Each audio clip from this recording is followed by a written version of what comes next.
This is Sexy Steve DeMarco. I don't always listen to podcasts, but when I do, I listen to Houston Wrestling Radio. This is Kelly Kevin from Booker T's Reality of Wrestling, and you're listening to Houston Wrestling Radio. Hey there, this is Tex Lone Star from Doomsday Wrestling. And this is Dirty Sancho. And you are listening to Houston Wrestling Radio with Travis and Abel.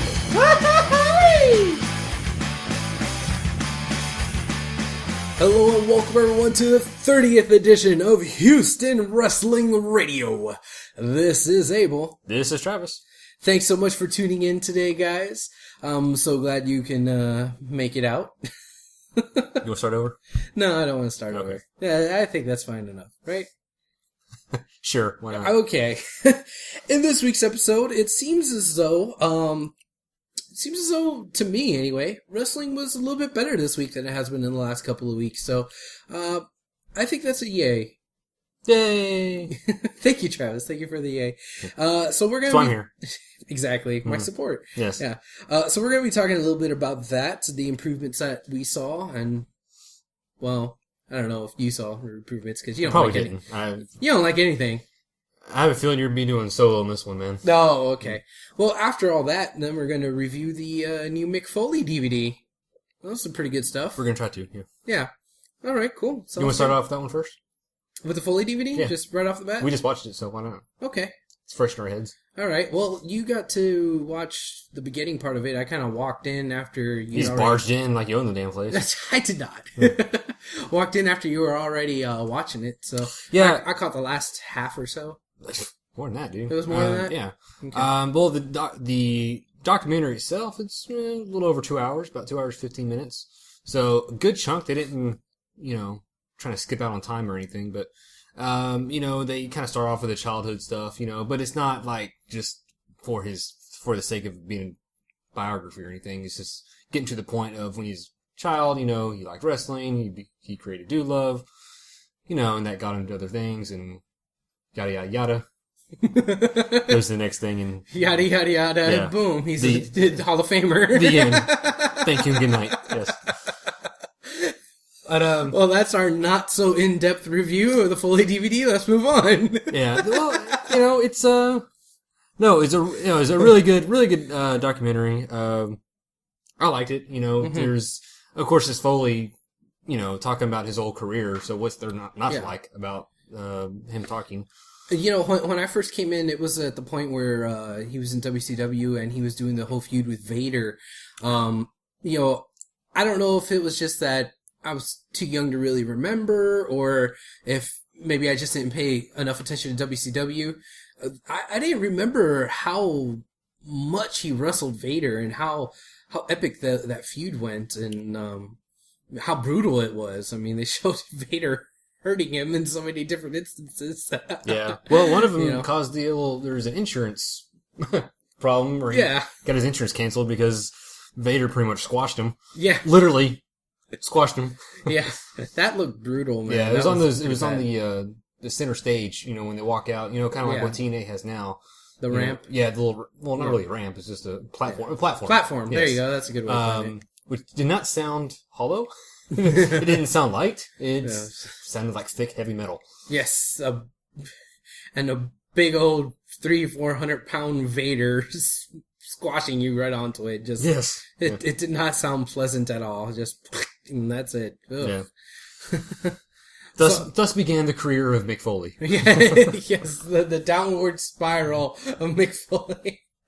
But there was they did talk about his Japan death matches, which is pretty cool. We did not get a chance to check the bonus features yet. No, I would imagine that there is quite a bit of good selection of matches on there, plus a whole bunch of outtakes and stuff, stuff they cut from the documentary. But there was one section, of course, they couldn't talk about, which was the very end, right? A little thing called TNA. Yeah, that they did, which was kind of disappointing but understandable. But it's kind of looking to see if maybe. Well, I mean, what are they gonna say? Well, I just want to know what his thoughts are, of that time frame. Of going to TNA? Right, yeah, the difference between that and, WWE. And... Yeah, but I mean, come on, man, they ain't gonna go there. They're not gonna mention anything like that. Well, I know they're not, that's what I said, but it would have been nice to see that. Okay, I think your expectations are out of whack there. I mean, you can't really expect that to happen, dude. So, No. Until WWE buys out TNA. right. And then they can then you can. Then they can redo it and have the hidden chapter. Yeah. I mean, because, he's talking about how he felt in WCW and why he left and whatever. So they can with WCW because they own it, but with TNA. And there was a lot of, speaking of that, there was a lot of insight from him about what happened to his WCW days. Yeah. What got him out of there? What got him to Japan? What got him to ECW? A lot of stuff. You know this. You know his career. For me, I've been watching him for a long time. And, watched a lot of his stuff on tapes. Mm-hmm. What caused him to go to these different promotions? What caused him to leave WCW? Like you said, there was one time in his first run in WCW. He was making such a huge salary in there. He quit there, go to like another indie promotion. So. Yeah. And go overseas. So that was it's interesting, it was a lot of connecting the dots, I would say, which is pretty cool. Now, some of it, like, I was already aware of just from reading, his book, which they talked a lot about too, and when he decided to write the book. But, I think it was kind of cool just, seeing it in, I guess, I don't know, TV form, and just have him, like, talking about it. Narrating. Like, it was neat. Yeah, narrating it. Yeah, it was neat. And then, of course, like, it just went further along. And one thing that I hadn't been able to see anything of until, just now that we watched it, at the very end, they're talking about his comedy career, which was really cool, because I've read that he's been doing all this stuff. Right. But I've never seen any of his actual stuff, and I thought it, like, had nothing to do with his wrestling persona or his character or even wrestling jokes, but apparently yeah, like he's up there in his flannel and he's telling stories of funny things that happened to him while he was wrestling. So that's actually pretty cool. I think it's pretty cool. Yeah, kind of surprising too, because you would think that the crowds at improv stand-up places, it wouldn't be the same fan base, right? I wouldn't think so, especially for a wrestler personality. He's not really in the limelight right now. Well, I mean, that's the same thing that they talked about. That the publishing people thought about him writing a book. Wow, that was, man, she's a character. Oh man, that chick, dude, she was like. How did they ever come to make an agreement with him with WWE in the first place? Yeah, the condescending tone that she had against these wrestlers. Yeah, it's just like we're talking about the publisher of Regan Books, who published all those WWE or WWF books back in the day. Yeah, and she was just like, I was just so surprised that he was actually able to write a book. Like, you're such a bitch. Then we saw him. He was out, got a pen and paper, just like Shakespeare. Yeah. She went from being all condescending and surprising that he could actually do something to calling him Shakespeare. Like in one degree, it's like condescending. The next degree, patronizing. Yeah, It's like, man, I didn't think anybody of these type of people. Yeah. Like, what do you mean, these type of people? These people, the wrestlers, man. I mean, come on. These people. Who the hell are you calling these people? Yeah. And then it's like, a few minutes later, talking about how when they wanted to write another book, whatever, they're saying, well, that, he was saying that, that time the relationship between Regan Books and WWE kind of gone away. It's like, gee, I wonder why. But, that's the mentality they had. Jeez. When he was a #1 bestseller, man, they really changed their fucking tune. It's like, he's a great writer. It's like it's almost as if they lost a bet. Yeah. To get to, we'll talk to these WWE people and see. Yeah. Maybe we'll get a book out of them, maybe a coloring book or something. You know. And now Mick Foley comes around and changes the game altogether. Of course. I mean, that's typical Foley. I don't think anybody else could have done it. Because, other wrestlers, they probably would have fit those stereotypes that those book publisher people thought he would fall into. But, of course, Foley, he's so talented, he could transcend that, Yeah. So, kudos to Foley. But, had it been like... Sticking to the man. Had it been Scott Steiner, oh my God. Does Scott Steiner have a book? Eh? That was the most horrible Scott Steiner impersonation ever, Travis. That sounds good. But at least got the reference. Yeah, I did. I did get the reference. That's all that matters. I kind of want to see the the special features and all that, but we'll probably have to save that for another time. We had to start recording this show. Yeah. Whatever. So there's only so many hours in the day. Yeah. I don't know. Maybe we'll watch them later, and if there's anything else of note, we'll bring it up on next week's show. So bottom line? Yeah, that's what I was about to get to. Bottom line. Buy, rent, or forget? For me, I say this is a buy. I'm going to say buy. Really? Yep. All right, cool. I'd say it's up there with that CM Punk DVD. Think it's better than the Punk DVD? Man, there's so much content in this one, because it's so much more of a career. You know, to talk about. That's a hard one. I can't really say because they're both really good, but for different reasons. Yeah. So definitely must own. Any wrestling fan, especially Mick Foley fan, obviously, right. It's a buy. So yeah. Get the Blu-ray. There you go. Yeah. All right, cool. So that's a good one there. Maybe I'll run out and buy my own copy instead of bumming off of you. I wish. All right. Shall we move on to the wrestling for this week? Well, it is a wrestling podcast. Okay. There was wrestling on TV. There was. So let's do it. All right, let's do it. Let's start off with SmackDown. I know, whatever. There was a match of the week on SmackDown. No, there wasn't. Yes, there was. Oh, well, a match of the week candidate. Oh, wait, let me guess. You're going to say, I don't know, Swagger Del Rio. Yeah, actually. Really? Was that on SmackDown again? Yeah. Swagger Del Rio, they had another match, and it was... They've had a nickel for every time we say Swagger and Del Rio. I know. And... We'd have 15 cents. And this time it was no DQ, so they let it all hang out with, like, weapons and whatnot. And you know what? It was pretty darn good. And I had the same reaction you just had when I saw they put up the graphic. Oh, we're going to have Swagger versus Del Rio. I was like, Swagger versus Del Rio again? Ugh. Yeah. But they're putting on good matches. So, I don't know, man. I mean, I could forgive it a little bit. I don't say it was a good match. Maybe an entertaining match. But... No, it was good. I would say it's good. Right. Well, I mean, hey, this is a match of the week candidate, so as always, listeners, if you want to chime in on this match and let us know what you think about it. But I'm putting it down as a match of the week candidate, and I don't care what you say, Travis. Well, maybe I'll shut my big mouth. Maybe. I'm not really going to shut my mouth. Sorry. No, you're not. I know you're not. But it was surprising because I was expecting a match of the week to come out of SmackDown, but for a different match. And what match might that be? Well, Undertaker versus Dean Ambrose. Undertaker? Yes. Wow, he's wrestling again? Yeah, he's wrestling on the SmackDown. Can you believe that? First time in, what was it, like 3 years or something? That's what they said. Yeah. And I have to believe what they said.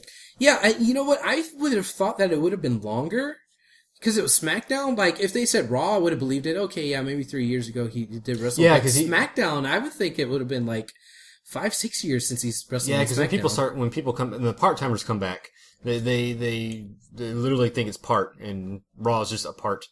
Raw's the only part that they do? Yeah. So, I guess it's been 3 years. Sure, why not? We'll say 3 years. But regardless, he had a match. He had a match, and it is not, according to me, I mean, you could dispute this if you want, but it is not a match of the week candidate. I'm going to say it is just to dispute you. Okay, go for it. Defend yourself, sir. State your case. It's Undertaker, Dean Ambrose. Okay. There you go. You know what? I felt the exact same way. I felt the exact same way, but this is why I'm saying it's not a match of the week candidate. Because there wasn't a whole lot that actually happened during the course of the actual match itself, from bell to bell. Yeah. You know, there was just some punching, some kicking here and there. There was a choke slam that just got countered, but it wasn't like an amazing counter. He just kind of jumped out of it. And then Hell's Gate tap out. But at the same time, it was a counter, and he countered something the Undertaker did. Well, yeah, but I mean, everybody's seen that same counter from out of a choke slam, and it's not just Undertaker that does that choke slam, gets a counter in the same way. Kane, Big Show, whatever. That counter's nothing to write home about, okay? But it was a solid showing, but it was short, so I can understand why it wasn't a whole lot of flashiness going on there. Where everything picked up. I'm not saying it was a bad segment. I'm not saying Dean Ambrose sucks or Undertaker sucks. I'm not saying that the match sucks. You think Undertaker sucks? No. You think Dean Ambrose sucks? No, that's not what I said. I said I do not think that. Quit trying to put words in my mouth, Travis. Ladies and gentlemen, I'm sorry that Abel over here, he's picking on two of the internet's favorite wrestlers, Undertaker and Dean Ambrose. Jeez. I am not doing I that. think they're good wrestlers. Abel's over here saying they suck. Oh, I think they're good wrestlers, but I don't think that this was a good match. Okay. It was just like a 5-minute little brawl back and forth, and that's it. Where the magic really came was after the match. Once the Shield tried to get involved, and Undertaker was going to choke slam. Who was it? Rollins, and then Reigns come out of nowhere and spears him. And Undertaker got his ass whooped. Yeah, Got his ass whooped. Hey, watch out there, man! Hulk smash. Thank you, sir. No, but it was good. It was a good ending to the show. And again, it made Shield look that much better. Yeah, and The loss be damned. that right there, especially the loss be damned, the match itself be damned, whatever. But Right. I think that end, all the shenanigans after the match was really good. Right, yeah. That's what I just said. Okay, so why are you beefing with me so much today, man? If you would have let me get to that point earlier, we could have saved all this bullshit. I'm trying to make filler, man. I'm just trying to make filler for the show. Hey, we can complain to ourselves long enough as it is. We don't need filler. Oh, shit. Last week it was, hour and 15 minutes? Yeah, something like that. It was a show? It was a short show. It was a show. Well, Show? it's a short show. Oh, God. Don't ever do that again. Thank you, sir. You're welcome. Alright. All of our stuff from SmackDown, I don't really... Sucked. I don't want to say sucked. Okay, I will. God damn it. Travis. It's either one way or the other with you. It's like, oh man, it was great, or oh, it sucked. Did you just not catch on to that? Yeah. This guy. I don't know. Was there anything else that stood out to you from SmackDown? I can't really think of anything. It was so long ago. Yeah. Alright, well then When let's... you get to my age, short-term memory just sucks. Yeah, over here, you 78 years old over here. I know. Yeah, old man. Back's going out and everything. Among other things. Oh. Alright. God, you're a dick. Let's get to Raw. Hey, do you think it happened on main event? To be honest, I don't think so. I know that I watched it, but I don't remember it. And I didn't write anything down. And all I remember is seeing tweets saying, man, this one kind of sucked. Okay. So We'll trust the tweets. trust the tweets and say, hey, main event sucked. Alright. Those tweets were from WWE, by the way. No, they weren't. They would never say that about themselves. Alright. Raw. I think Raw had a lot of upsides to it. You think so? Yeah, I think it was a pretty good episode of Raw. What do you think? Well, if I dispute with you, you're gonna get on with me. So, I'm gonna say that it was okay. I was a bit distracted when I was watching the show this week, so I may have missed a few things here and there. But You were distracted? yeah. Oh my? No, just No? eating food, checking Oh. internet stuff, doing other things around the house. So Oh, just... since Raw is like 5 hours long now, I have to do other things because I don't get anything done. Yeah, clean the house, do laundry, Yeah, that type yeah. of stuff, yeah. You know, Just have Raw playing in the background. Grown up stuff, Right, Yeah. yeah. Paying your taxes. Yeah. Whatever. Okay, so you basically didn't really watch Raw. No, watch it. No, just not paying attention to it. Oh, Jesus. This is going to be another episode like last week. Except it's Well, all then it you. won't matter because nobody listened to last week's episode. Well, yeah, that's true, yeah. Okay. Let's move on. Let me inform you what I thought was good from Raw. Okay. Alright. Cody versus Orton. I thought that was a really good match. Cody versus Orton. Yeah. Okay. What do Defend you- yourself. Okay, well, hey, it was a pretty good match. There was a couple of neat little counters out of the RKO, which I thought were, pretty good. A little creative there. And then there were some counters into the RKO. Most notably, the one at the very end where Cody went for a beautiful disaster. Or, no, I think now they're just calling it the disaster kick. Really? Yeah, I don't know. But anyway, he went for that, and, nope, RKO. And I thought that was pretty darn good. And the match itself had some good back and forth. They have some good chemistry together. And this isn't the first time we've seen Cody versus Orton. Right, So, they really kind of know what they're doing out there with each other, so. Yeah, it's like they're part of a team once. Yeah, yes, they were. Wasn't there someone else part of that team? No, I don't remember. No? I don't recall. Oh. Weird. Okay. Yeah. Who was that guy? Yeah. Oh, what guy? Yeah, there What are was you talking another guy. Yeah. This is a tag team legacy. It was just those two. Yeah. Right.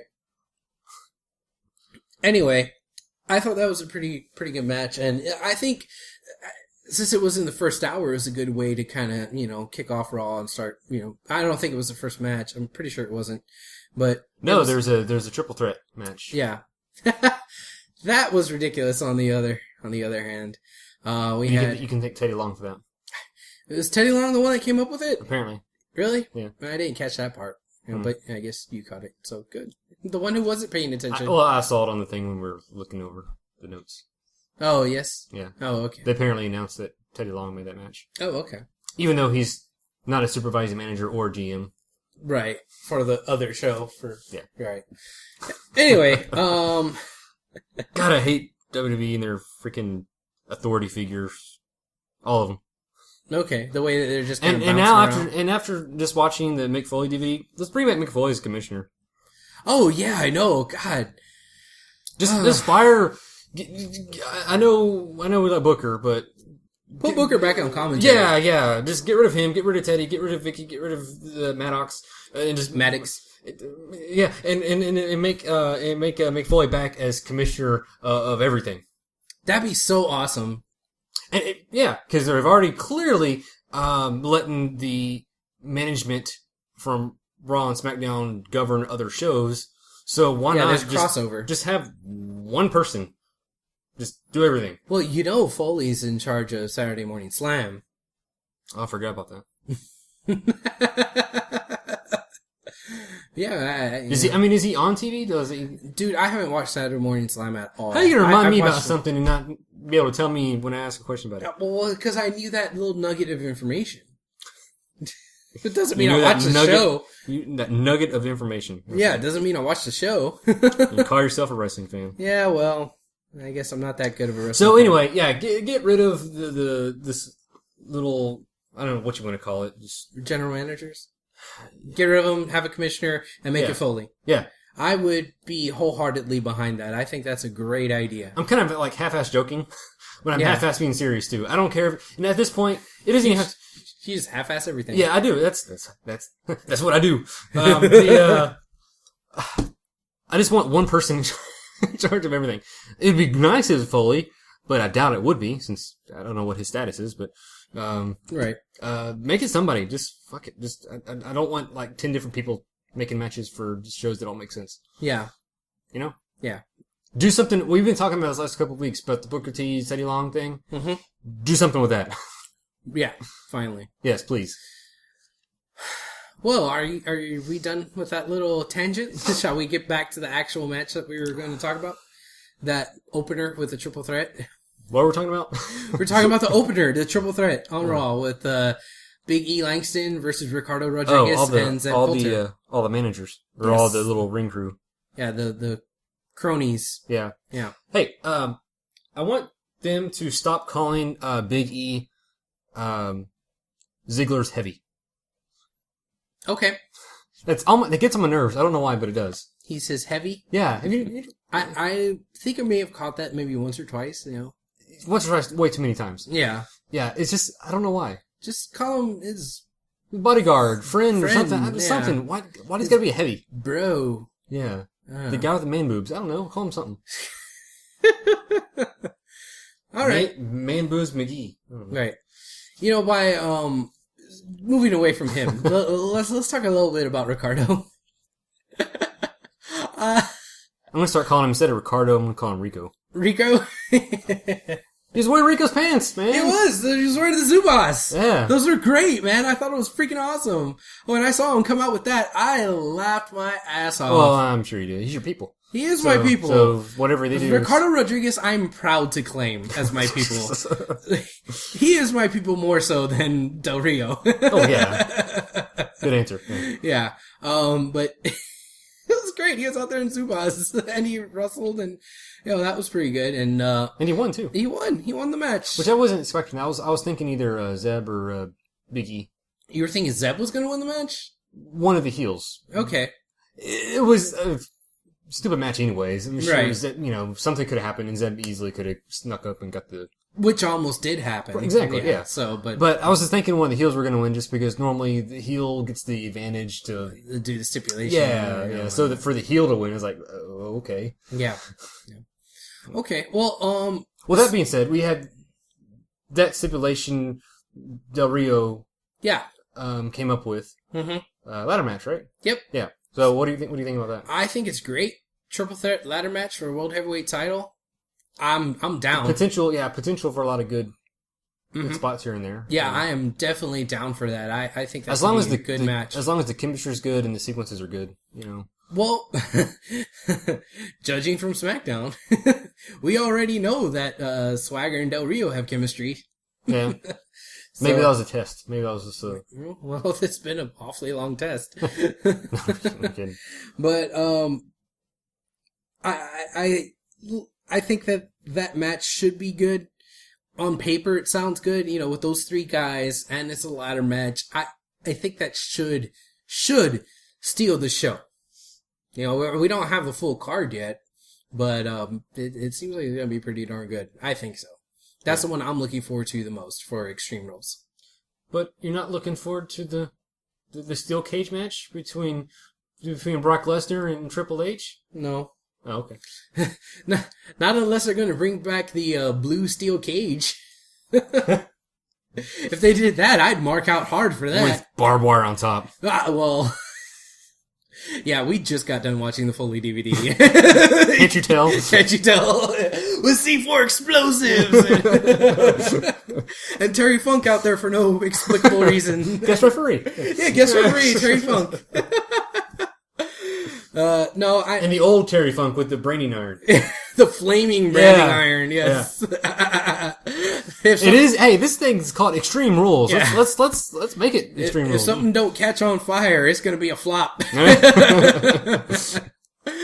Oh, God. Yeah, no, none of that shit's gonna happen. It'd be awesome if it does, but it won't. None of that shit's gonna happen. I'm still disappointed with that because Paul Heyman was too good in pumping people up for that match and building that up just to say a steel cage match. I know. I'm still, I was expecting so much more. I was expecting so much more, some kind of better stipulation match, but nothing wrong with a steel cage match, but, still. Yeah. Maybe Hell in a Cell or something. It's a PG era, man. So, I know. I guess, PG era, steel cage is, ooh. Yeah, you can't go too crazy in the PG era, Then don't call the effing pay-per-view Extreme Rules. Where we go extreme. No, you don't. You don't go extreme. More than average rules. Above average rules. Yes, somewhat aggressive rules. Somewhat ruthless aggression rules. All right. Mildly offensive rules. Speaking of other matches that are going to go on at this pay-per-view and whatnot, what do you think they're going to do with the other titles, like the US and the Intercontinental title? We had a match on Raw of champion versus champion where we had Ziggler versus Kofi. Right. That was a damn good match. I would say that's another match of the week candidate. And in fact, I venture to say that's my match of the week. Ooh, yes. But let me get back to what I was trying to say. Kofi lost that match. Mm-hmm.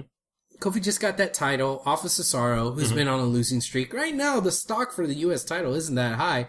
Do you think they're even going to do anything with that damn title at Extreme Rules? No. Okay. End of show. There you go. Thanks, folks. They have no stock in those mid-card champions at all. It's just sad. It is sad. Speaking of, you just mentioned Cesaro. Did I overhear that where they said now Cesaro doesn't get TV entrances? He's already in the ring. Right. That's even further step down. Yes. But did I hear them right when they said that when he came out, he wore a black beret and sunglasses? I heard that too, and I was like, and yodeling. What? He's yodeling with a black beret and sunglasses. Look, if he was yodeling, why put a black beret and sunglasses on him? If he was yodeling, put him in those funny suspenders and get it over with. Yeah. Yeah, just like go all nines. Yeah. Just, knock it out. Oh, jeez, they're mixing their stereotypes here. They're getting confused. Yes. Ah, Jesus. So And even then, you said that this, we're saying that the stock for the mid-card titles are really low right now. The same can almost be said for the World Heavyweight title. Ziggler, I can't tell what they're going to do with him. When they're in that match, I was thinking Ziggler might lose this match. Yeah, it was quite possible that Ziggler would lose, but he didn't. He won, which he should have. He's a World Heavyweight champ going up against a U.S. champ. I have to question why even put that match together in the first place, because it's obvious who should win that. You're right. But it was still a good match. I really liked the in-ring competing. Well, yeah, you can't go wrong with them two. Yeah, I know. I mean, they're both freaking houses of fire in there. They put on a damn good show. It stole the show. But you know what? I kind of agree with you. Like, where are they going to go with the World Heavyweight title? All the titles, really. I mean, other than the WWE title, the WWE, that's not going anywhere. Well, no, he's injured. You think maybe that might? It depends how injured he is. I mean, he's already competing on Raw. That's true. I mean, let's talk about this. Okay, so Kofi versus Ziggler, my match of the week candidate. Listeners, chime in with that. So far, I'll give it as a candidate. Yeah. Okay. So far we have Swagger. Not that you asked for anything, but I was about to. Anyway. We also have Swagger versus Del Rio from SmackDown, Cody versus Randy from Raw earlier in Raw, and then Kofi versus Ziggler. And then we have a couple more to get to. But, my choice was Kofi versus Ziggler. This part would make more sense if we did a live show. Are you saying you want to do a live show now? No. Okay. All right. So, yeah, let's move on to that 6-man tag on Raw where it was Hell No and Cena versus The Shield. I thought that was another good match. I'm not sure if I'm ready to call that a match of the week candidate, but it was darn good. And I think the story of Cena and his little foot injury and them not tagging him in and, hey, you're hurt, so I'm not going to tag you in type thing. And then once he gets in, he kind of loses the match for them. I thought that was some interesting stuff going on there. But that does beg the question as to what's going on with Cena. How badly is he actually hurt? I mean, yeah, he wrestled that match on Raw, but just coming down the ramp, you saw him kind of gingerly do it. He didn't really have the gusto. He did it on purpose. He wanted to show up the Rock. Okay. I've actually heard people say that. Yeah, I know. I mean, people kind of get crazy when it comes to Cena and injuries. Yeah. It's like, dude, he got hurt on a house show. That's it. Yeah, he got hurt. Like, why are you so happy that he's hurt? Well, I'm not happy he's hurt. Well, I'm not saying you. Yeah. I'm saying there's people out there wishing injury and death on this guy. It's like, look, I mean, we could not like him, but wishing injury on him? Come on, man, calm down. You know? Yeah. Real quick, I just want to kind of veer off here for a second. That segment with him and the Make-A-Wish kids. Yeah. That was a good segment. I'll give it that. Okay. That's reasons like that you're not going to see a heel Cena. Exactly. You are 150% correct. Oh, you're too kind to me, sir. No, but that's... For once, you're fitting the shirt that you're wearing tonight. Oh, yes, thank you. Okay, so, that's the reason why. And people kept wanting a heel turn, and we were kind of teasing that, they were kind of teasing it before Mania, and we were kind of... I wouldn't mind seeing it, something different, but it's reasons like that we're not going to ever see. It ain't going to happen. I mean, it's the same reason why. It's the same reason why WWF never made Hogan a heel. Exactly. Yeah. Yeah. Vince has always been looking and wanting that kind of guy. The next Hogan, yeah. And he has it with Cena. Yeah. And the only difference with that is that with Hogan, even the older people were behind Hogan. You know, all the 20-somethings and 30-somethings, Hulkamania, everybody was in on Hogan. But, here, in this day and age... Hogan didn't have the internet. Yeah, Hogan didn't have the internet. And, back then, people still thought it was real. And, so they didn't question the lousy little leg drop. No. So it's kind of a different day and age now. I don't think we'll ever have that one person that's mega over with all the demographics that watch. But Cena is as close as you can get. But, I mean, I'm not cheering for the guy. But that's the truth and that's the reality of it. Cena's this generation's Hogan. Right. Yeah. and we ain't gonna see him turn heel unless he went to TNA for some reason. Then they could really redo the NWO. No, don't give me any ideas, please. Well, we might see that. They'll call him the Outsider. Yeah. The Outside Prototype. Yeah, that's it, yeah. We'll see that whenever WWE buys off TNA. Yeah. Well, it'll be after that one. Yeah. It's inevitable. It is, folks. We called it here first. Yeah. All right. Okay, so the 6-man tag. Shield versus Cena versus Hell No. Like I said, it was a good match. And Shield got another effing win as a team. Mm-hmm. So far, the only loss that's been there is the one from Ambrose, and that was the one-on-one with The Undertaker. But all their team matches, they're undefeated. So that should really say something and should really tell us how much WWE believes in these guys. They believe in the Shield? They believe in the Shield, yes. And I believe in the Shield. So there you go. You're just waiting for that t-shirt, aren't you? Oh, I am. I think you're just going to take a picture of me and call me a tool. I am now. You already did before we started the show. Okay. Let's get to some funny things from Raw. Some odd ducks, if you will. Okay. We had a dance-off, and we also had a tug-of-war. How'd that dance-off go? I just fast-forwarded that. How did you expect it to go? Well, I fast-forwarded it, so... Yeah, you're right. Yeah, okay. It wasn't all that great. I mean, it was Khali, and Khali did better than what I thought he was going to do. Like, he actually did a couple of moves, but that's, like, not saying a whole lot. Like, he did better. So he's a better dancer than wrestler? Well, I wouldn't say... Maybe. I don't know. It's still horrible either way you slice it, but still, it wasn't as horrible as I thought it'd be. But then Fandango did his little moves, and it's like, okay, well, cool, Fandango, and the crowd got involved doing the Fandangoing, which I approve of while Fandango's in the ring. Right. By the way, I thought this crowd was a little bit better than the South Carolina crowd. It seemed as though if you want to start stabilizing and getting to normal, that crowd last night was probably the best crowd out of all of them.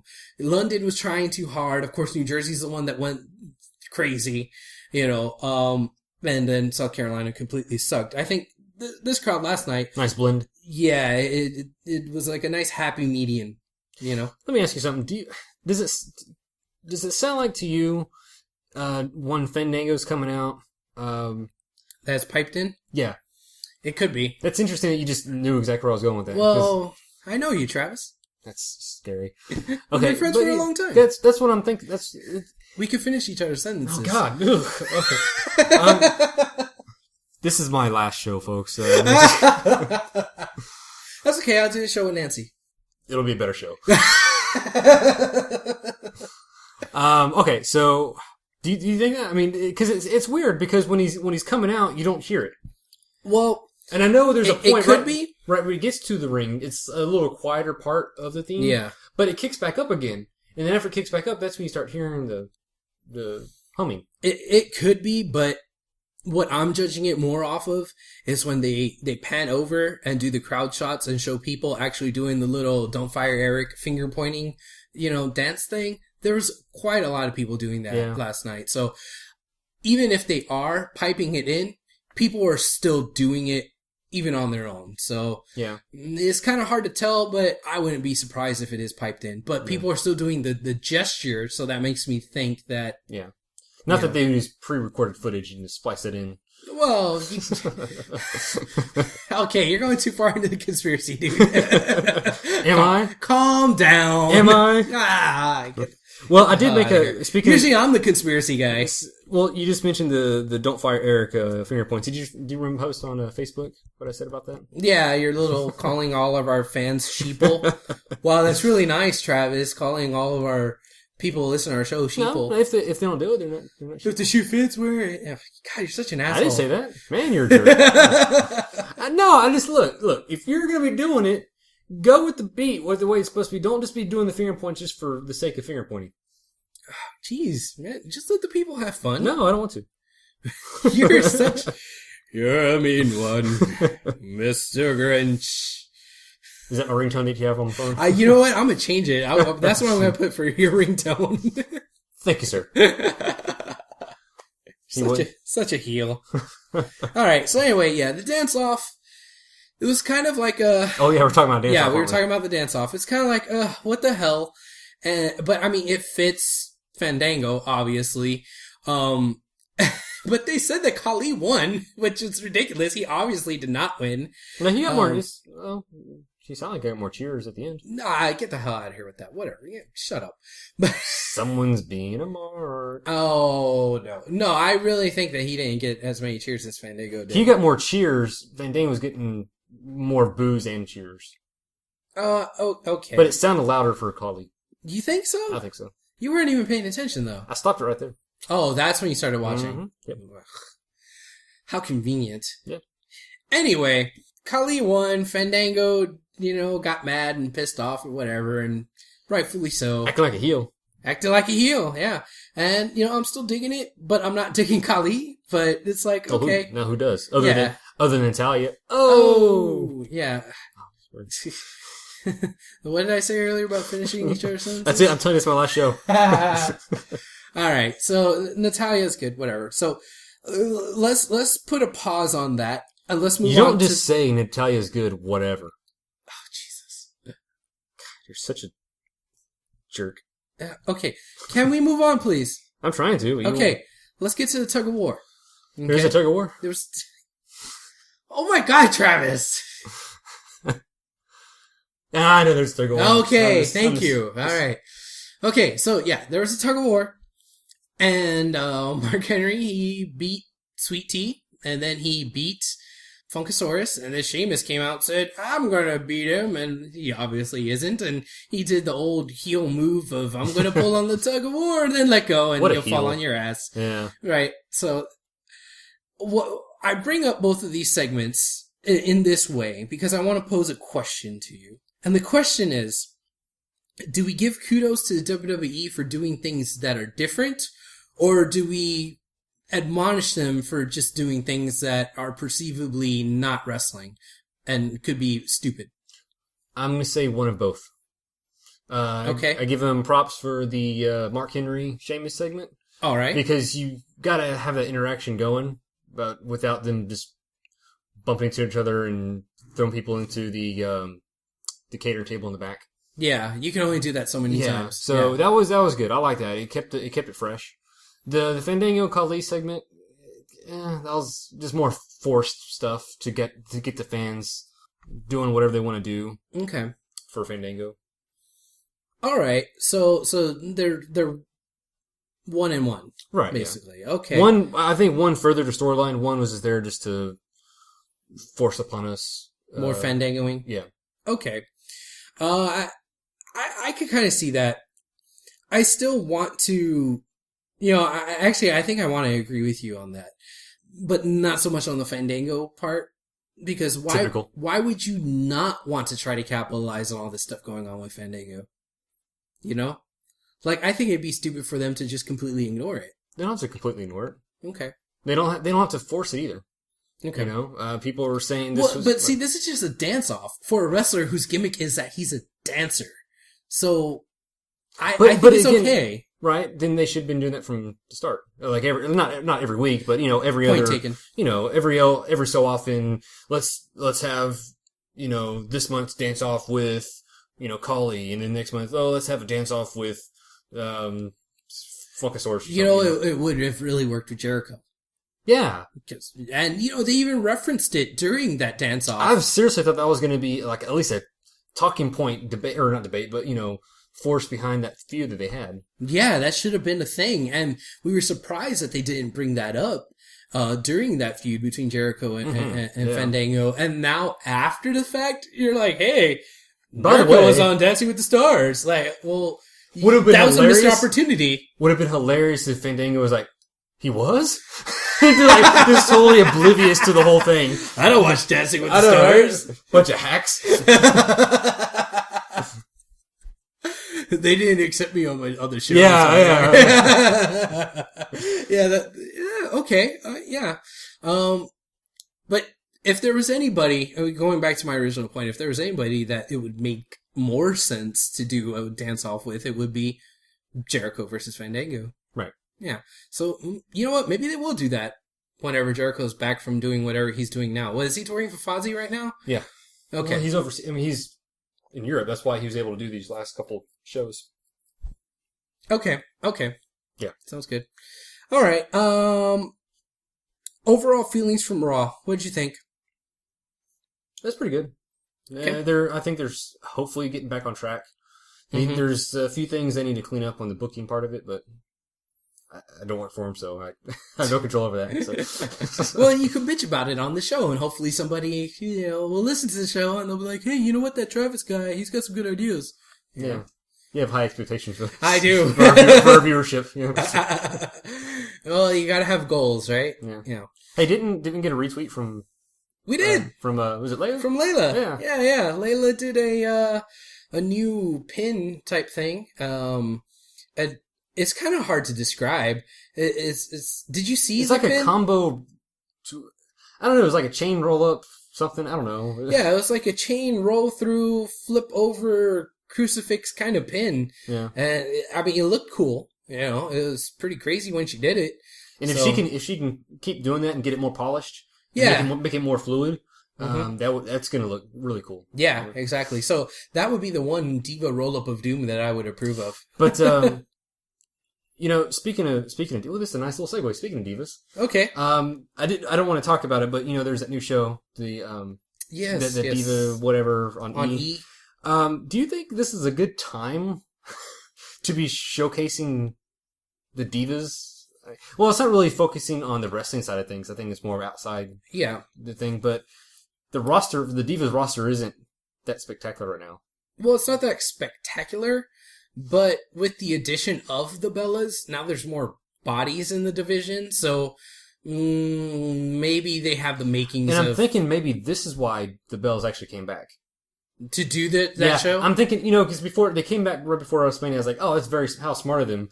To get the WrestleMania payday. Get the pay, But now I'm thinking maybe this was set up something, this has been something in the works and that was a little, kink they had to work out. They had to be part of WWE to be on the E, so. Yeah, like, hey, let's bring you back right before WrestleMania, the biggest show of the year, get you some exposure, and then, oh, hey, look, we're going to have a show on E to roll over off of that exposure for WrestleMania. If there's any two divas that I could see on E, it would be the divas. I mean, it'd be the Bellas. Yeah.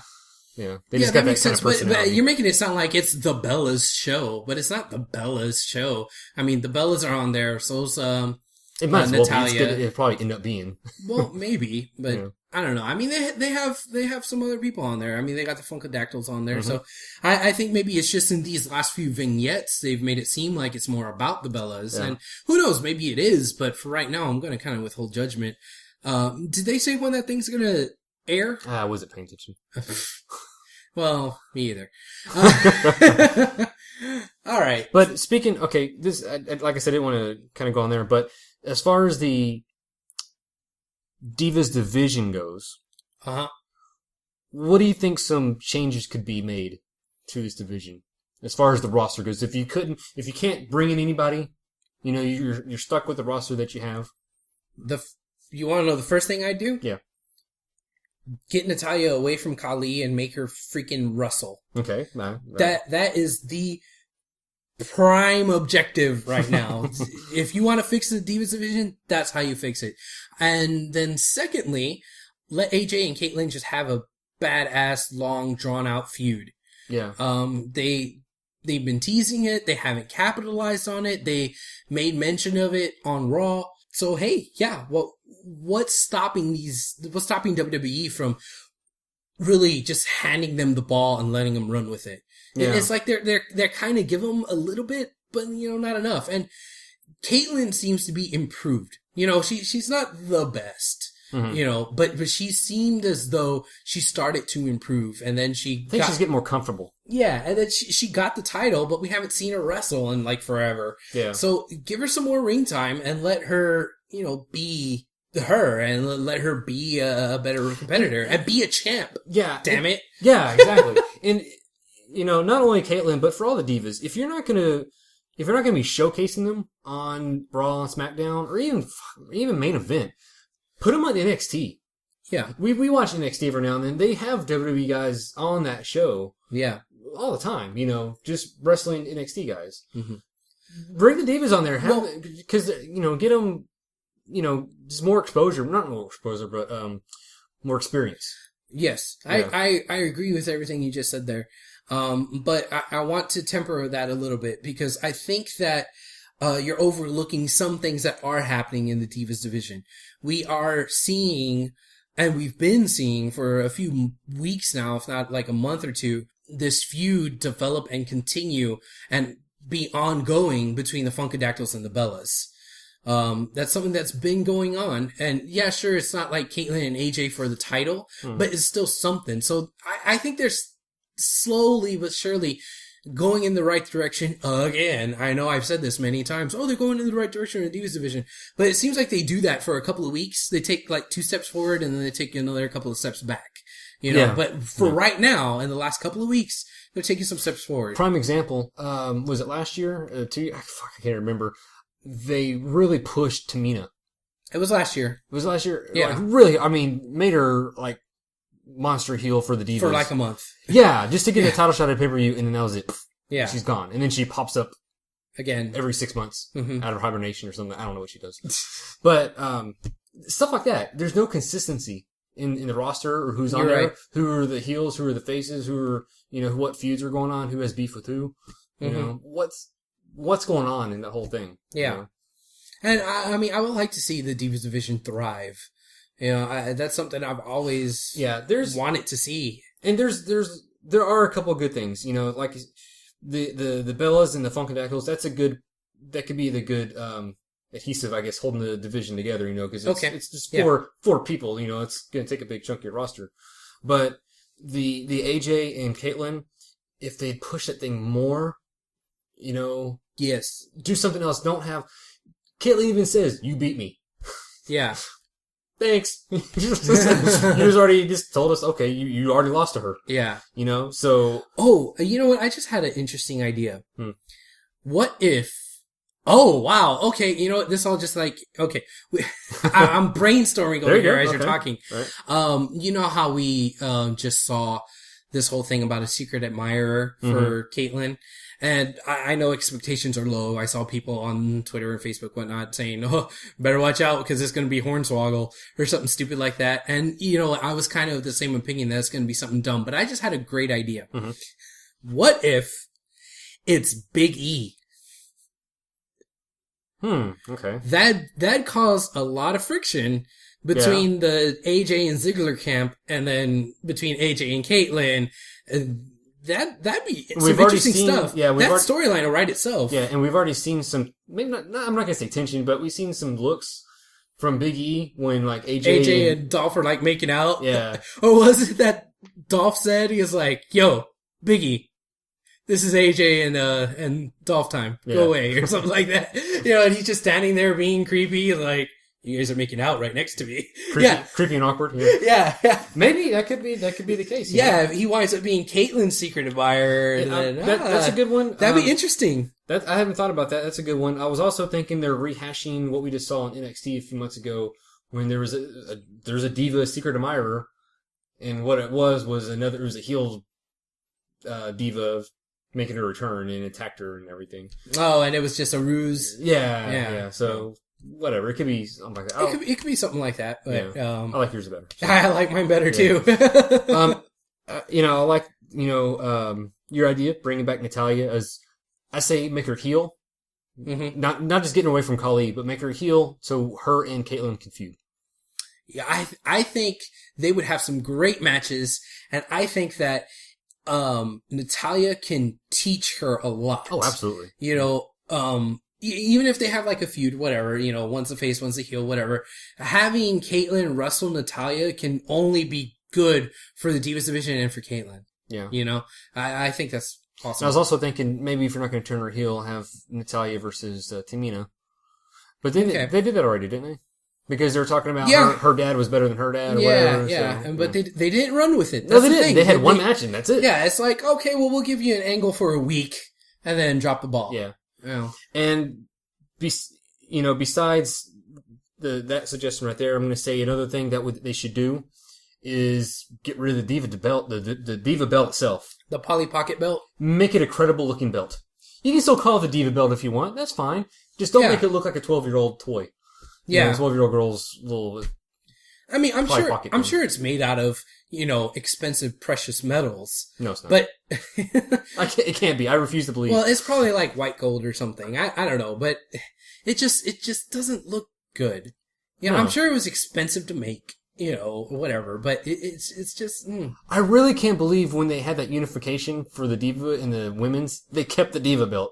Yeah, I know. Like you would have thought that they would have at least came up with a new design or something. Yeah. You're unifying them. Hell, they did that for the fucking tag titles, for Pete's sake. Oh, for Pete's sake. Oh.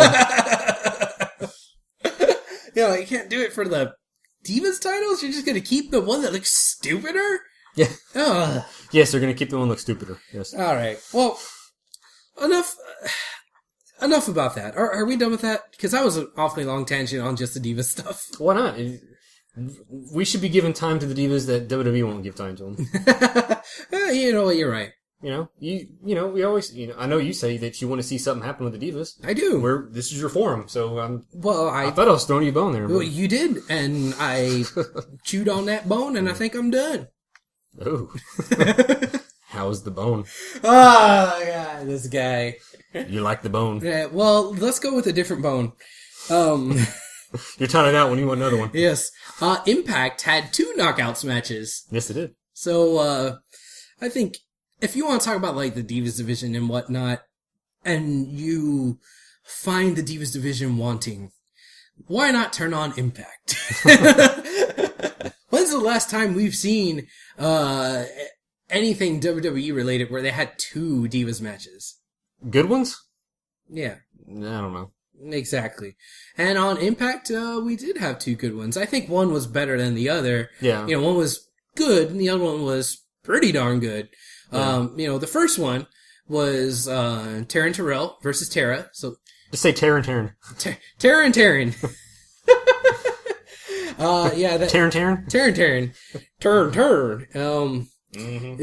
Mm-hmm. Yep. They fought all right. It was a decent little match, but yeah, Tara just kind of, I don't know, you kind of put it better than I did when we were talking about it before the show. What did you say about Tara? What did I say? I don't know. I think you said that she got Diva-itis? Oh, yeah, she got Diva-itis. Yes. The roll-up of doom. The roll-up of doom got her, man. And she was trying to taunt and shake her booty and do all that kind of stupid diva stuff, and yeah, I didn't know it cost her. I didn't know the roll-up of doom was a free agent and got signed by TNA. Now all the knockouts are going to be victims of the dreaded roll-up of doom. But the whole ending of the match was stupid. I don't know. Tara was just doing weird. She had her beat like 3 or 4 different times, and she was just like standing over her, walking around her, and yeah. What? That match was good, but it could have been better. The end. Yeah, and then the end kind of. Yeah, that's what killed it for me. Yeah, but I'm liking Taryn Terrell. Really? I think she's coming along. I'm not like her number 1 fan or anything, but I'm like, okay, I want to see more of her. You sound like a number 1 fan right there. Shut up. I'm just saying, okay, I want to see more of her. I want to see her improve, and I want to see her develop. Okay. Is that such a bad thing to say, that I want to see her improve? Okay. I'll give you that. Let's see her improve. Oh, okay. Yeah. That hot mess. That's one thing that I did not like. They remixed her music, and now it's like, I don't know if that's Taryn. She's got music. Yeah, I don't know if that's Taryn herself singing, or if that's like some other chick that they got singing, but I liked it better when it was a dude singing it. I honestly don't know what the hell you're talking about. I'm talking about her freaking entrance music. I guess I'm really not paying attention to her music. Oh, God. It's because you're not a wrestling fan, that's why. Maybe I'm paying attention to other things. Maybe. All right. Well, let's move on to the other knockout match that was considerably better. We talked about this a little bit last week about Mickie James possibly having a heel turn. Mm-hmm. And, I was looking for that during this match. Yeah. I was looking for the heel turn to happen. Mm-hmm. And it seemed as though there was a bit of a flavor of it, but it wasn't pronounced. Like, maybe they're doing like a really slow turn with her. Like so slow they're going to forget about it. Maybe. Yeah. Hopefully not. But it seemed as though there could have been the seedlings for it there in that match. I mean, aside from that, the match was really good itself. Yeah. But I don't know, Trav. What did you think? Of the match itself? Of the heel turn or the match itself? Well, normally I wouldn't be concerned too much about, someone turning heel. But the Knockouts division, I think we were talking about this earlier. They need a good heel knockout. They have Tara, but lately she was more of a comedy heel with what's his face? Jesse Goddard. You know his name. And then I watched the fucking product. You probably have his T-shirt or a poster on your wall. Oh, yes, I have a tattoo. Mr. Spectacular. Yes. Anyway, so I mean, she's been more of a comedic heel lately. And then isn't she like going away or something? I keep hearing. Yeah, I thought she was. I thought she was taking some time off or something to maybe heal some injuries or something. So even then, she's going to go away. There's no other than Gail. There's not a strong heel presence. And you know who else could be a strong heel presence? ODB. But she's busy being the Knockouts ref. And the tag team champion. The Knockouts tag team champion. That title has to be the biggest joke of a title right now between both WWE and TNA. Like that's a ridiculous title. She doesn't even acknowledge that she has it. Yeah, the only time you know about it, I think went to the website and they have it listed on there. I was like, oh, they still acknowledge that? That's funny. That's ridiculous. Yeah. Anyway, there's a deficit of heels in the Knockouts division, so I wouldn't mind seeing a Mickie James heel turn. Yeah. I think it would be good for the division and good for Mickie. Kind of fresh for her too. Yeah, we haven't seen Mickie as a heel since HLA. Yeah. That was a long time ago. That was when Bischoff was the freaking general manager of Raw. That was a long time ago. Yeah. Yeah. And that worked. Crazy Mickie versus Trish, and Crazy Mickie wanting to be like Trish. That was, that was some good times. But yeah, it's been a while. So way before the PG era. Yes, it was. But, I think... You kids don't know what we're talking about. You can go Google that shit. Yeah, YouTube, Mickie James and Trish Stratus. Okay, matter of fact, I think I'm going to do that right now. Stay here. No. Oh. So yeah, that was some good stuff. Is that all we want to say about all the girls this week? Man, we've been doing a lot of the girl talk. Well. Oh, be nice. I'm not following that. Okay, don't. All right, let's move on to some other stuff that happened on Impact. I have another match of the week candidate. Okay. And you're probably gonna get pissed off at this. The Mexicans versus the Dirty Heels. Whoa.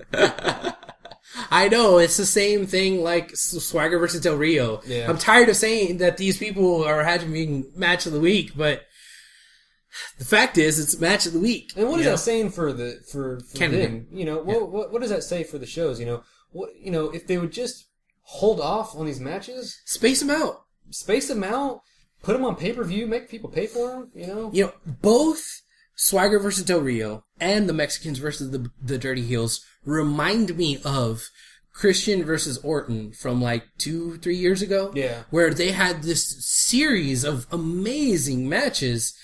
But I think they were paced out better.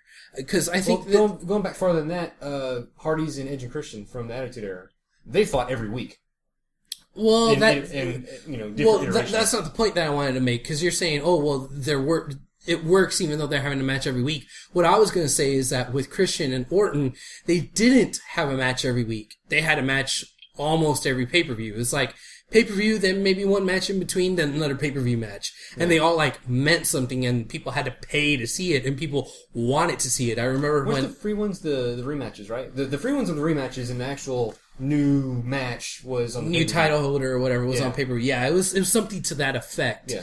But I think that they were able to take a feud where they had, multiple matches where the matches got more complicated. They did the same match, but then they added little twists here and there. And I think it was great, but the thing is they paced it out wasn't for a every week. longer Yeah. period of time, which I think, yeah, exactly. I think they should be doing with Swagger and Del Rio.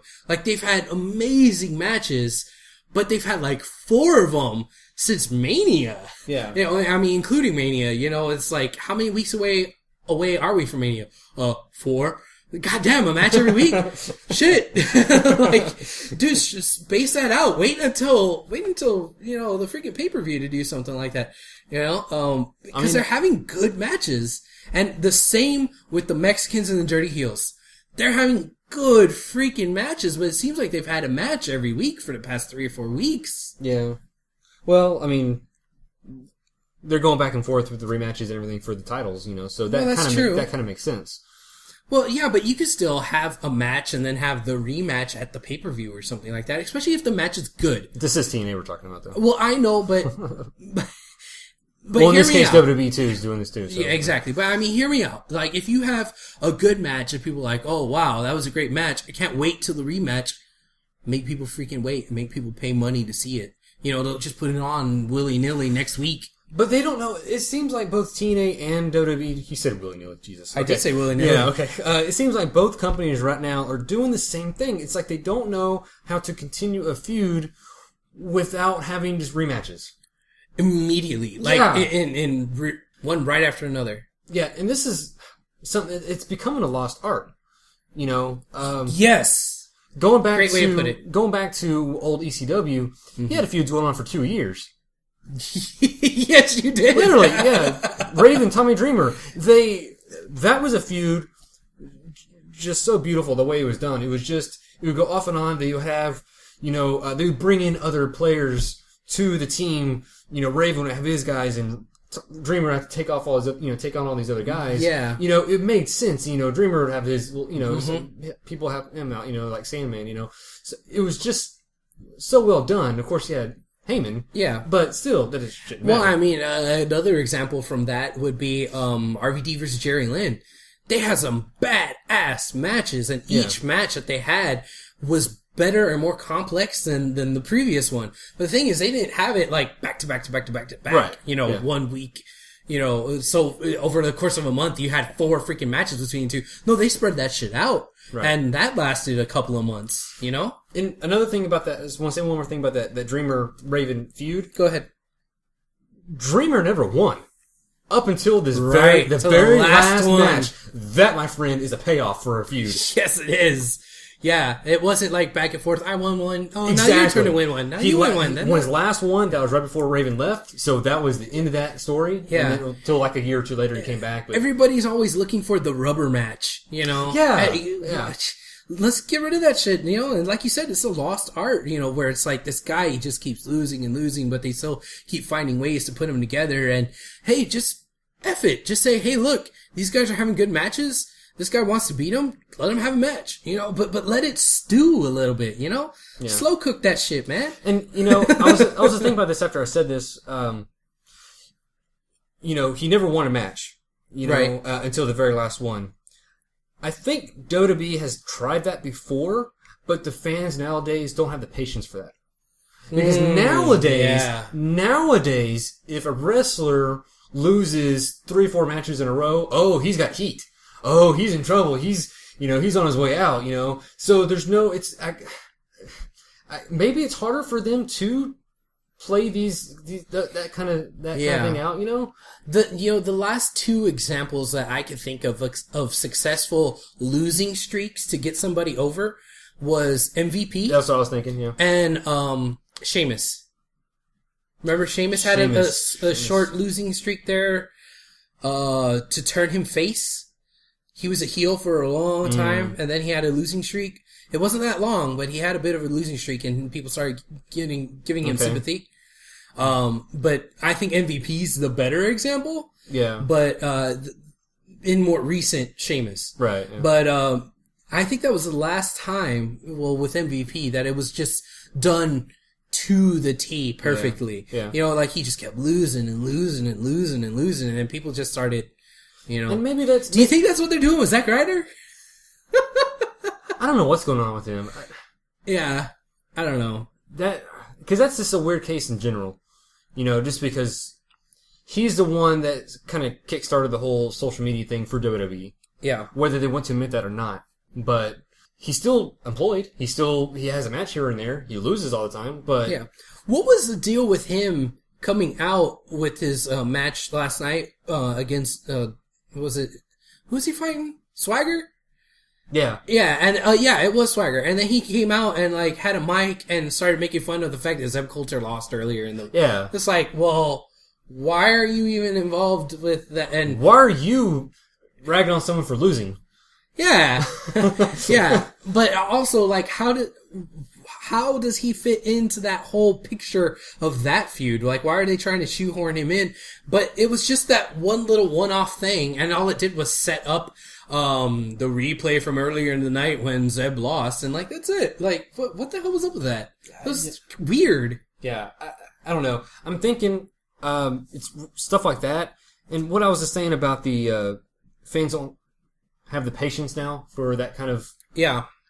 You think that's just the thing in general right now? Just fans don't have patience for much of anything? I want to say yes, but there's a good argument against it, and here's the argument.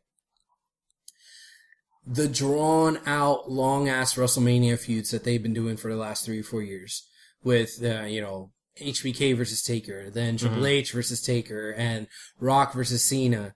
Like, those feuds have been lasting, over the course of the years. I would say Rock Cena is the best example. Okay. Because of all the other stuff that Cena, I'm using quotations mark on this, what Cena went through in his hard time. As ludicrous as that is storyline based stuff. That stuff that's peppered in for his character to come back and redeem himself at Mania, whatever. Yeah. That had a purpose. The other ones that you're saying about the Undertaker matches and the rematches, those were just kind of based off just, I want a rematch. Those aren't really... True. And those are just for one matches. There wasn't interactions between anybody else or anything like that. It was just, hey, I'll fight you last year I lost. I want another match. Yeah. That's it. So I see what you're saying, but I'm just going to say I'm going to stick with just Rock Cena as a better example. Okay. And then the other ones were just rematches. I mean, and then again, you could... I'm helping your argument here. You could rebuttal that by saying that, well, it was build up just for one match and then another match a year apart. It wasn't a feud that was ongoing throughout the year. Right. That was always focused on. Like between, last May and October or something, there was nothing going on for that feud, Exactly. Except for SummerSlam, which, SummerSlam he's back and then because it seems like... So there was spans of like 3 or 4 months where nothing was going on with that. Okay. Because they can only do this with their moneymakers, the part-timers. Yeah. The Brock and the Rock and Undertaker. I guess the argument more so is not the amount of time, but the number of events, where it's like match number 1, the thing at SummerSlam, the match number 2 at WrestleMania. So that's just 3 events. It spanned the course of a year, but, I mean, what did they really do during that year? Exactly. But the thing with Dreamer and Raven, it was like, there was stuff ongoing every month and stuff with them, and they kept it hot for such a long time while it being active. Right, yeah. Okay. Whew, that was a big tangent there, too. All that to say... that the Mexicans are the Dirty Heels on Impact had a good match, but, we're kind of disappointed that it's back to back to back to back. I don't want to say that's tangent. That's a legit talking point for the show. Well, it is a legit talking point, and and hopefully, right. hopefully our listeners are, engaged. Yeah. Yeah. And want to maybe chime in with a comment or so. Exactly, man. Send us your tweets. How can they do that again? At H Wrestling Radio, or, on our Facebook page, facebook.com/Houston Wrestling Radio. We do have an email address too. Yeah. For people who don't know. Yes. HoustonWrestlingRadio@gmail.com. Yeah. Yes. All right. So, it's a match of the week candidate. I don't want to say it's the match of the week, although it was pretty good. It was a good match. I'm not going to say. I think it was the highlight from Impact. Okay. Okay. Let's move on to something else that happened on Impact that kind of relates to that match, is the whole stuff with Fortune, with Bad Influence trying to recruit, still trying to recruit AJ, but now they're also trying to recruit Bobby Roode to get Fortune back together to fight the Aces and Eights. I think the psychology behind this is great. Yes, yeah. It makes sense. The Dirty Heels, not the Dirty Heels, the Bad Influence, they kind of don't really have anything to do, but they've had a lot of stuff to do with AJ, and they're kind of teasing AJ and Aces and Eights, so I kind of like this. I like it. Even though they're a heel faction. They have, if they do, if they move a few chess pieces here and there, they can create something really good. With Bad Influence. But I'm thinking the whole thing with Bad Influence and the Fortune thing was just them being a bad influence. And not really, they don't really care about Ace and Ace. They're just, for whatever reason, they want AJ to join him for whatever reason. I don't know. Yeah, you can make that argument, but then again, on the same token, why even bother trying to recruit Bobby Roode? If they're just trying to get at AJ and just be a bad influence on AJ, why even mess with Bobby Roode, But they're being so, sarcastic and everything, trying to get back Fortune. Yeah. It's like, okay. I don't think they were being sarcastic. I think they were being genuine. You think so? They were being heels about it, but I think they genuinely think that if they were to reform Fortune, they're definitely better than the Aces and Eights. It was just weird. First, it was funny that they tried with James Storm first. And then that didn't work, so okay, we'll forget him. Forget James Storm. Yeah, screw that guy. Yeah. But the reason I'm saying I don't have that much faith in it is because they were playing it off so heelish, or not as jokes, not as serious heels that, even though they're heels, they want to get Ace and Eights. I was interpreting that as they're just being heels just for the sake of being heels. Yeah. They don't really care about what's going on with Ace and Eights or anything. Because, they're talking about that and they're like, and the fans are booing them, they're talking, and they're like, I don't care what these idiots say, and, stuff like that. So they're still healing it up a lot, which you don't want to do that if you're trying to get the crowd together to have these people go up against Ace and Eights. True. Yeah. But at the same time, they're so good at being heels that I think the smarks out there, the guys like us, the IWC, they'd be faces with us because we'd all cheer for them, We'd all be like, hey, this is some great stuff. I'd love to see the Aces and Eights versus the reformed Fortune, and Fortune is just like a bunch of heels with bad attitudes, and they're like, you guys suck and we were better and we're all arrogant, and then them actually take them out. I think it'd be interesting, at least for us. Do you think? And I think TNA is more willing to take that type of chance than WWE is to just cater to the IWC. Yeah, well, they have done before in the past. So. Exactly. Yeah. Maybe this was a short tease, and they're not going to do it now, but maybe they're going to come back to that later about that, because that would be something cool to see the OGs, like Taz likes to say, or Francois, whatever. Francois. I love that. But Kaz, Daniels, AJ, hell, even Storm and Rude, reform, Beer Money. Yeah, if there's a way that they can maneuver it around where they get all of them together. That's what I'm saying. Turn them all face, even. You don't have to go that much if you don't want to, but it'll help. Okay. There'll be faces in that feud. But that's what I'm saying. Get it. Like I said, just move a few chess pieces around. All five of them can be together against Aces and Eights. Yeah. And you know what? I want to add to that equation? Austin Aries. I mean, there was friction, you want to go do Fortune? Okay, fine. You're just going to leave me here, whatever. But how awesome would it be if Austin Aries was a part of this reformed Fortune and they're fighting the Aces and Eights? Yeah. Oh God, that would be such an amazing group. And this kind of goes back to our talk just a minute ago about the ECW, Dreamer and Raven. Yeah. Now you have, if you do that, Fortune against Aces and Eights, now you can start intersecting matches. You can have people involved in the main storyline. Have one person fight this guy one week and then have the same guy fight someone else next week. You can have mixed, have different guys teaming up in tag matches. Yeah. Don't do 4-on-4 like they always do. They like to do those for some reason. Just tag matches, just get two guys from the Reformed Fortune, two guys from Aces and Eights. do that.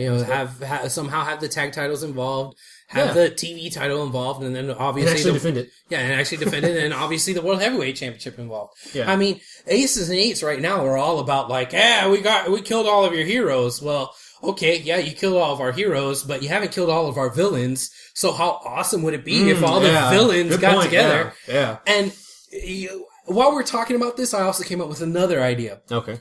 Who else was in Fortune that wasn't really in Fortune? Do you remember? I'll help you. Matt Morgan. What? Matt Morgan was kind of a not honorary member, like he tried to be in there, but they didn't let him or whatever. I don't remember that at all. Well, I do. I think this was after you stopped watching. And then there was like a tail end there for another, I don't know, several months I kept on watching. But anyway, yeah. He was trying to get into Fortune, and he was kind of doing some of their grunt work, some of their dirty work that they didn't exactly do. But they never made him an honorary member. He was kind of like a gopher. Yeah, almost like a gopher. And this might just be getting way too crazy and way too out of hand with this fantasy booking. This is TNA. There's no such thing as too crazy. Well, why not turn all of this stuff that he's been doing with Hogan and all this, Hogan, you fucked up this way by not naming me and not naming this and not naming that. Why doesn't that newly formed Fortune that we were thinking of say, you know what, Matt Morgan? You were right.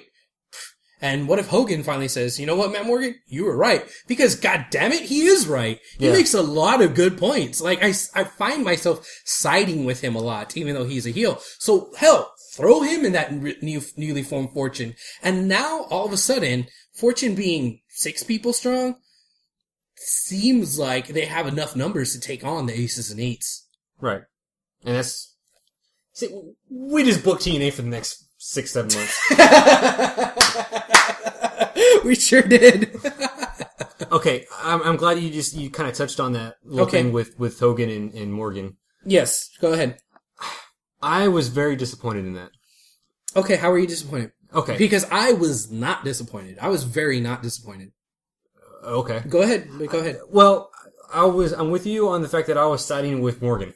Okay. He made some good points. Yes. If Hogan just listened to him, they probably wouldn't be in this situation. Mm-hmm. The way he went about it was very heelish, but he was making some... It wasn't heelish until the very end. Yeah, right. When he said, but I'll do it for a price. Yeah, exactly. That's what did that one little thing. Right there was... But continue with what you're going to say. We're seeing same mistakes WCW did. Okay, what's that? We're trying to build up new people. We're trying to build up new stars. Not even... Matt Morgan's not really a new star, but he's a younger star. Yeah. And what does Hogan do? Cuts him down. All right. No, you don't get a title shot. Get out of here. He just like totally just, and you gotta side with Morgan on this. It's like, what the hell, From his point of view, he's correct. He could take out Bully Ray. I mean, he could do it. Yeah, if it was a fair one-on-one match, yeah, Bully Ray versus Matt Morgan, Matt Morgan has a pretty good chance. The thing is, it's not ever going to be a one-on-one match. Right. And that could have been the thing that Hogan would have brought up. He could have been like, listen, brother, I hear what you're saying, and I know that if it was just you and Bully, you could take him out.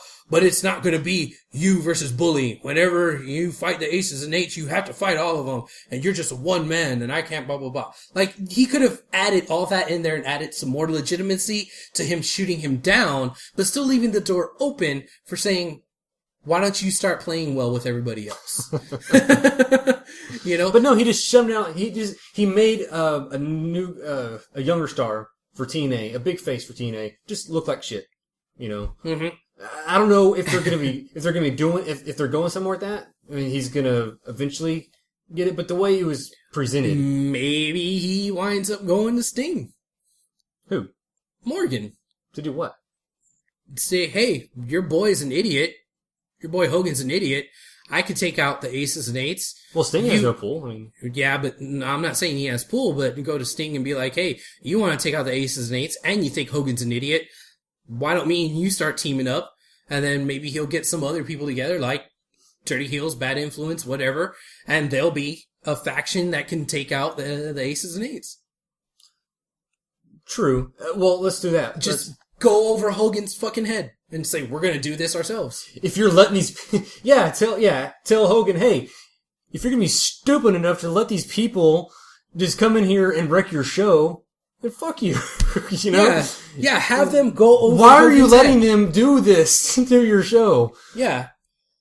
Make him defend his title. Make him go by the rules, you know? Why is Hogan letting Aces and Eights as just a gang come in and do all this stuff? Yeah.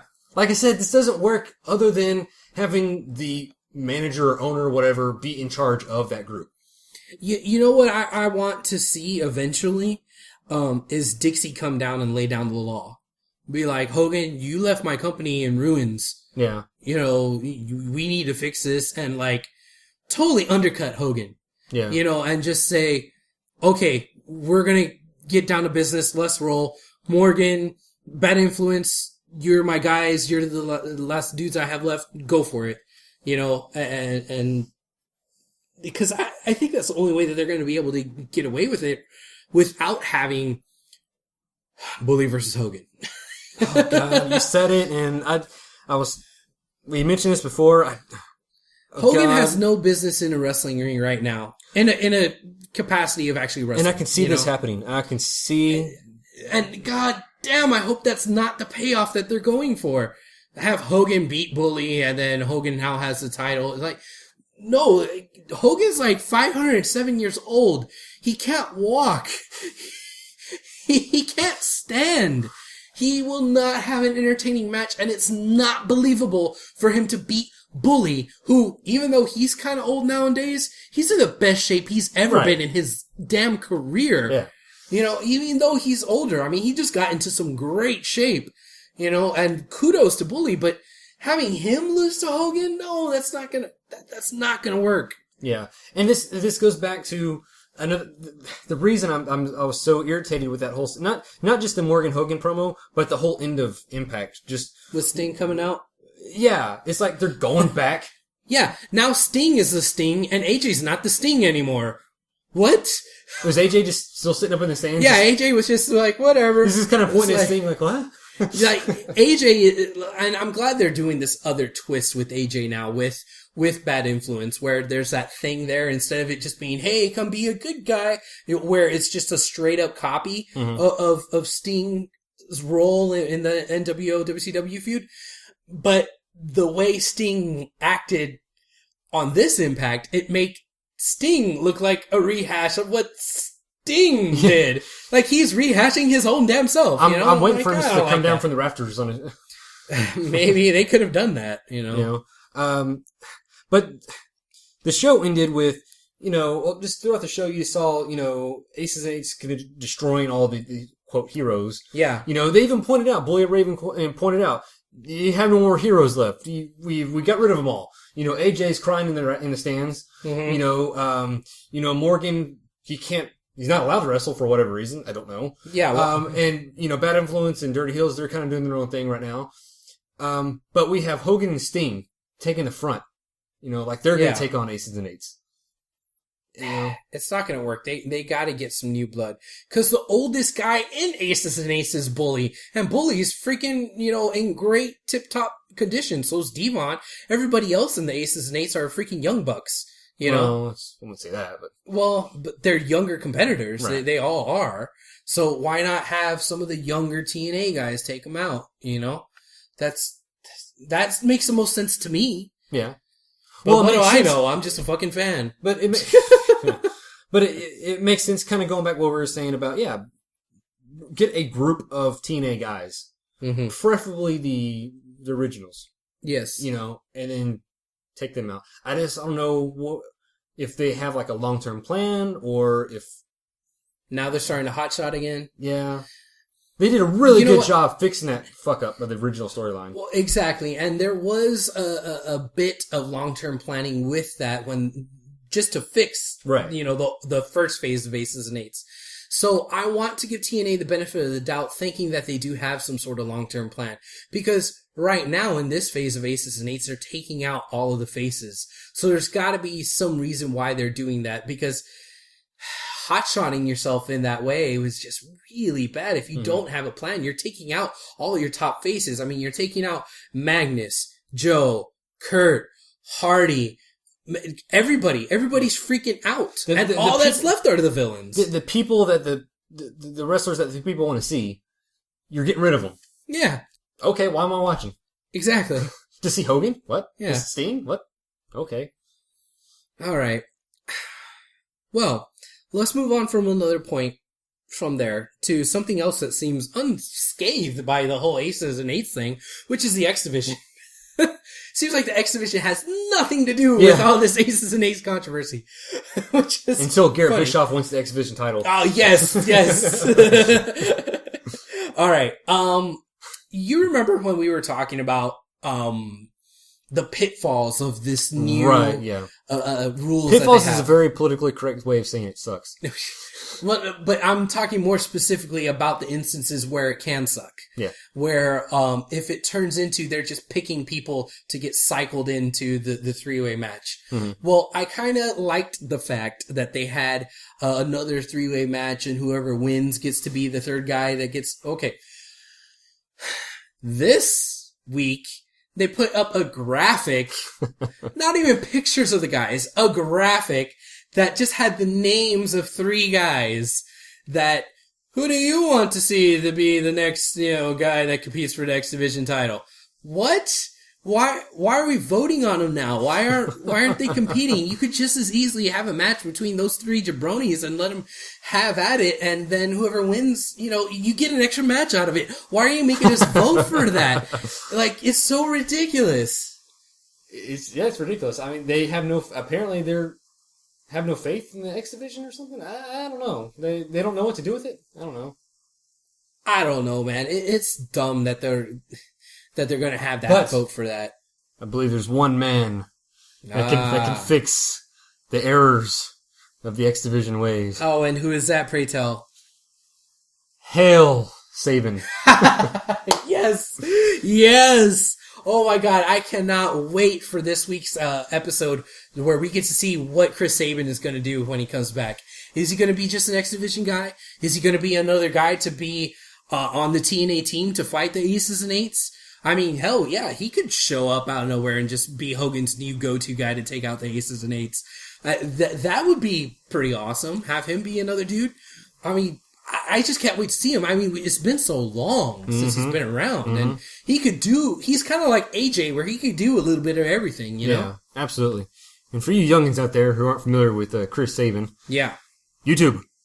Yes, YouTube. Chris Sabin, man, he's some good stuff, and especially in his Motor City Machine Gun days with Alex Shelley, that was some great things. And then in the early days of the X Division, him and AJ had some wars, and he was in some of the original not Elevation X, Ultimate X, yeah, he was. Thank you. He was in some of the original Ultimate X matches, and he was an awesome performer. I can't wait to see him back. Yeah, they need another. It's good to see TNA being able to have someone that they can actually say is returning, and make a big deal about it. Yeah, like they did with Dutt and Petey Williams. Oh yes. Oh no. No, not them. Who? Oh yeah, that's right. Yeah. I mean, you would think if you're going to make a big deal about Sabin coming back, why not make a big deal about Dutt and Petey Williams? Yeah. Absolutely. That's kind of a question mark, but whatever. I'll take what I can get. No. Hail Sabin. Absolutely, yeah. All right. Anything else we want to talk about from Impact for this week? Just that we just hope that next week, or this week, I should say, is going to be better. Yeah. Well, it's not to say that we had a bad episode of Impact this past week. In fact, I think I saw a lot of bad things that need to be fixed. But well, yeah, but I still think overall the show was good.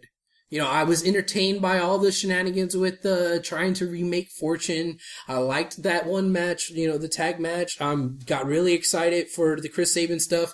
I thought the knockouts matches, one was good, the other one was really good. So I think overall... So basically, take away the main storyline. And you like the show. Well, I guess so, but I mean, I still like some of the stuff going on with the Aces and Aces. It's just I see that there's pitfalls where things can happen that are bad. I mean, like I said, I mean, if this turns into another cookie cutter, Sting and Hogan are there to make the save, then it's gonna suck. But if it's like Sting has beef with Hogan, Sting's gonna go over Hogan's head and get his own militia together, I think that would be an interesting twist. Yeah, I can see that. I can actually see that happening. I just don't want it to be Sting as the ultimate hero. Yeah, it shouldn't be Sting. It should be AJ. It should be some other young lion of the TNA roster, you know? Alright.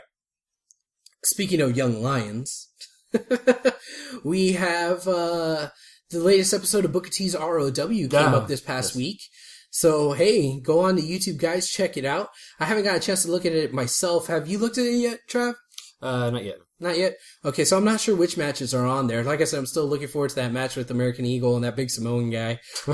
I'm not sure if that was on this past week's episode or on this week's, right now, this week's episode. I think they're going to post it tomorrow or Friday or excuse me, tomorrow or Thursday or something. But, yeah, I can't wait to see that match. And, you know, there was a lot of other matches from that card that was pretty good, so. And real quick, I want to say, we were just talking about, you know, Sabin and, you know, Impact and everything. You know, ROW, they have, don't they have a channel or something? Feed.com? Yeah, feed.com where they have like older footage, from the past shows and PWA and everything. Yeah. There was a show we went to, they had, Motor City Machine Guns and LAX. LAX, yep. Yeah. So. That was really cool because when Hernandez, you know, he wrestled here. We talked about this with Steve DeMarco. You know, he's from this area. When I was really young, this is a crazy story. Marty Jannetty, of all people, had a wrestling federation that he wanted to start here in the Pasadena area. And he put on a show, and I don't know how many of these shows they were. It could have been a grand opening, grand closing type of situation. But he had a show that was at a bar right off of Strawberry and Spencer. I like it already. Yeah. and one of the guys that wrestled was Hernandez. And this was back when he was still Hot Stuff Hernandez. I didn't know who he was. To me, he was just, you know, some other dude that was there at the show. The only big name guy, quote unquote, that was there was Marty Jannetty. But on the flyer for the thing, because they have flyers there, they had a picture of Hot Stuff Hernandez on there, and then, you know, said his name and who he was going to fight. And I remember that he was playing a heel, and I, just being a kid, was booing him. And he turned around and he looked at me and he pointed at me and he said something threatening, but I can't remember exactly what it was. But it was something like, "You shut up," or "I'm gonna get you," or something stupid like that. And I was like, "Oh no," you know. But I kept that flyer. Yeah. Well, when he came, when LAX came to PWA, that show that you were talking about, I took the flyer with me and I showed it to Homicide and Hernandez. And Hernandez was like, "What the hell? You have Marty Jannetty's promotion." It was called, Combat Zone Wrestling, CZW. You know, no, was it Crazy? No, it wasn't Combat Zone. It was Crazy. It was CZW. It really was, because I remember when the newer CZW came around, I was like, "Is that by Janae?" Because I remember being confused about it, but it was something else. I think it was Crazy Zone Wrestling or something stupid like that. But it was CZW. Yeah, and I remember showing it to him. And Marty Jannetty, he's probably hopped up on drugs the whole time. I know. Well, when I showed it to LAX, they popped and they're like, "What? This is crazy!" And they signed it. Yeah. They signed that thing, and that was really cool. And you gotta take a picture with them and stuff. It was really awesome. You should post it up on Facebook. The story, or? Well, no, just the pick up. Oh. I don't care about the story, just the pictures. Yeah, I have to find it. I know I have it somewhere. It's somewhere in my house. I have to find it. But yeah, that was a really cool thing. But, thanks to PWA for, bringing them in. That was good times, you know? All right. One day I'll have to tell everybody my CM Punk story from, PWA. That was a good story. What story is that? We'll save that for another time. Okay. All right. Let's see. What else we got here? Of course, as always, you want to check out our friends here in the Houston area that cover the Houston Dynamo soccer team, Stoppage Time. You can check out their show on iTunes, and that's Stoppage Time with Hero and Hammer, and you can check them out on Facebook. Or excuse me, not Facebook, Twitter. Well, you can do it on Facebook too. They have a Facebook page, so look it up, Stoppage Time. And then Twitter, the Twitter handle is at HNH Stoppage Time. So check it out. If you guys like football, if you like not football. Football.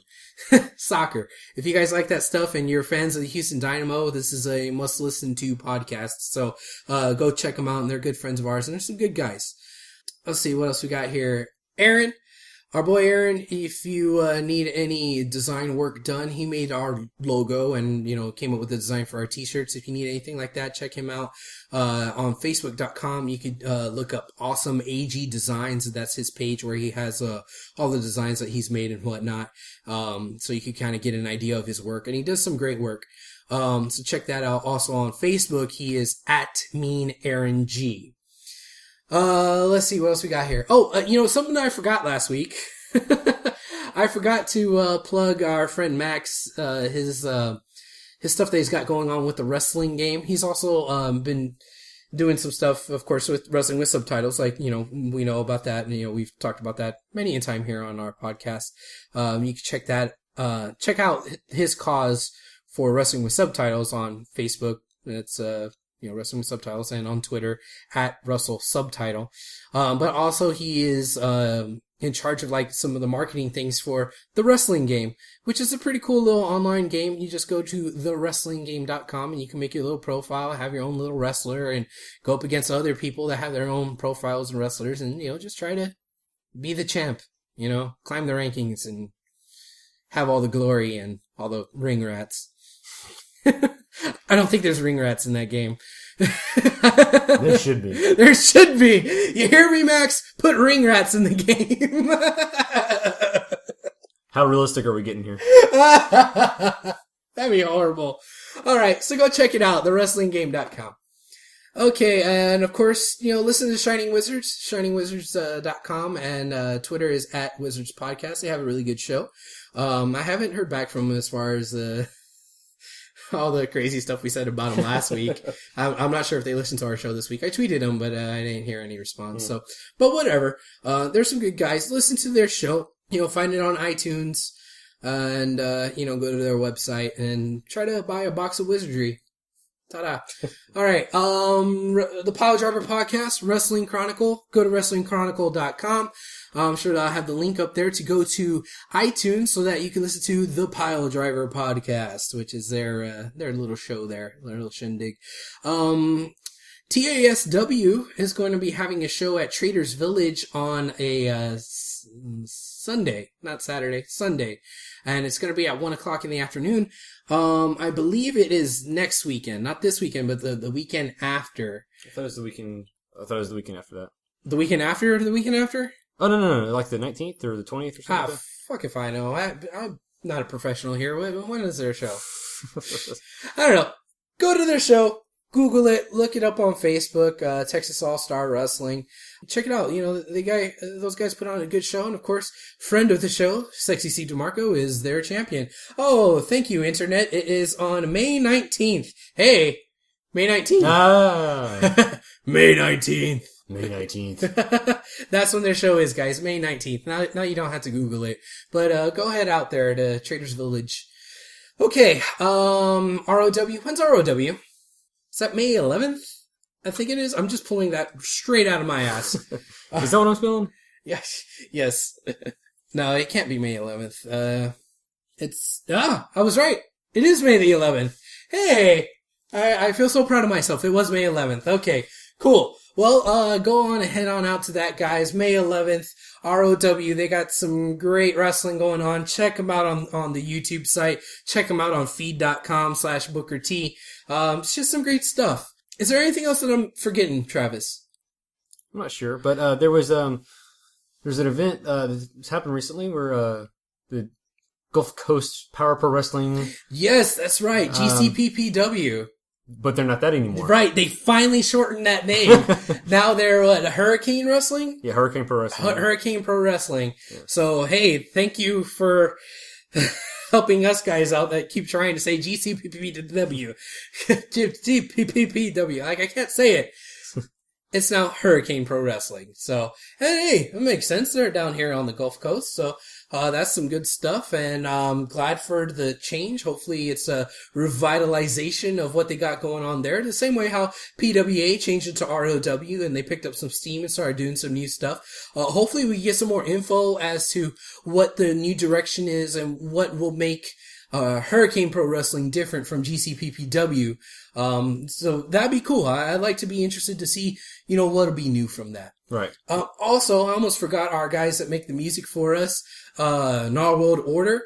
Check them out on Facebook, facebook.com/NarWorldOrder. Also on Twitter, @NarWorldOrder, GNAR. I believe that they're going to have another concert. They're always having concerts, like almost every freaking weekend. So hit them up, see when they're playing, go to their shows. They're always playing with other great local bands.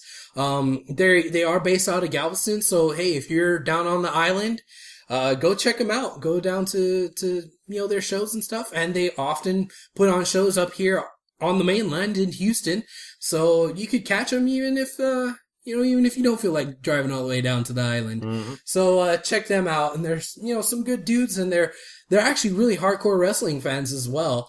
As well as making music. They make music, but they also love wrestling. So that's great.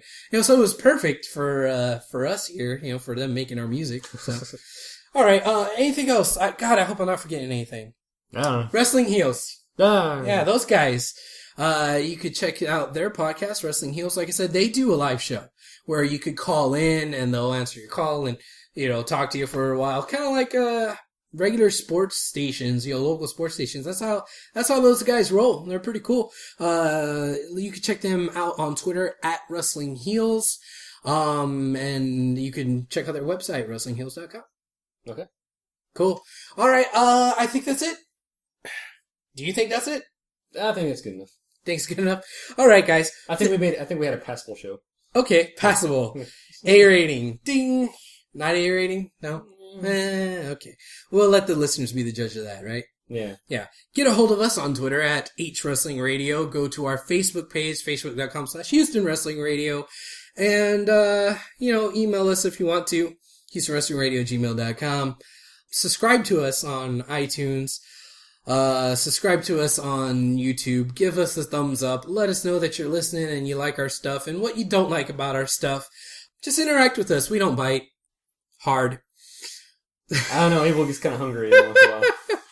I am a big dude. I do eat a lot of food. That was a fat joke. Fat bastard. All right, guys. On that note, adios, my friends. Keep it classy.